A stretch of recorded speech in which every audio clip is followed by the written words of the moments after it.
இன்னைக்கு காலை ஆஃபீஸ் போகும்போது என் மைண்டும் இந்த ஈமோஜியோட மூஞ்சி மாதிரி தான் இருந்துச்சு.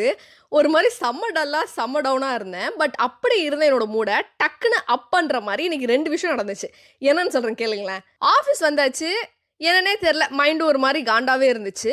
சரி கொஞ்ச நேரம் வேலை பார்த்துட்டு இருந்தேன். சரி இப்படியே விட்டா சரியாகாது அப்படின்னு சொல்லிட்டு என்னோட உயிர் தோழிக்கு கால் பண்ணி பேச ஆரம்பிச்சேன். கொஞ்ச நேரம் அவகிட்ட பேசுவோம். I felt really good. But still ஒரு மாரி என்ன வந்து டவுனா ஃபீல் பண்ணி வச்சுக்கிட்டே இருந்துச்சு. அப்ப டக்குன்னு பார்த்தீங்கன்னா ஒரு அவுட்லுக் நோட்டிஃபிகேஷன். என்னன்னு பார்த்தீங்கன்னா, நாளைக்கு எங்க ஆஃபீஸ்ல ஒரு ஆர்ட் ஒர்க் ஷாப். அத பார்த்தோன்னே என் மூஞ்சி அப்படியே வந்து ஒரு 1000 வாட்ஸ் பல்ப் மாரி எரிய ஆரம்பிச்சிருச்சு. டக்கு டக்குன்னு அதுக்கு ரெஜிஸ்டர் பண்ணிட்டேன். அண்ட் சரி அப்படின்னு டக்கு டக்குன்னு ரெஜிஸ்டர் பண்ணி நான் வந்து லஞ்சுக்கும் கிளம்பிட்டேன். அண்ட் லஞ்ச் முடிச்சு சாப்பிட்டு என் பில்டிங் வர வழியில வந்துட்டு எங்க இருந்துன்னு தெரியல திடீர்னு துள்ளி குதிச்சு ஒரு 4, 5 பப்பீஸ் போச்சு. அண்ட் சொல்லவா வேணும், I was like in a full wide smile. And to be honest, life is all about such small tiny little things.